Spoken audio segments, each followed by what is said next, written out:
The Republic of Somaliland has always been capable and committed to resolving its internal affairs, as we have done for decades, keeping our peace and our democracy alive. The government of Somaliland is confident that the current issue in Laascaanoood will be settled, as this is a priority for our government and its citizens. In order to protect and minimize civilian impact, and taking into consideration voices of our citizens, as well as calls from our international partners. Earlier this morning,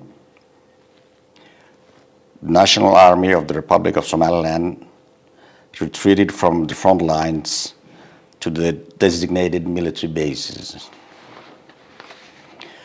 The government of Somaliland is determined to prevent external groups from establishing a safe haven in Laascaanoood and demand that all forces, including militia groups and extremist groups, to immediately vacate the city of Laascaanoood.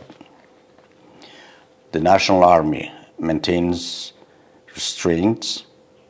However, it has the capacity to take all necessary steps to ensure the safety and integrity of our sovereignty.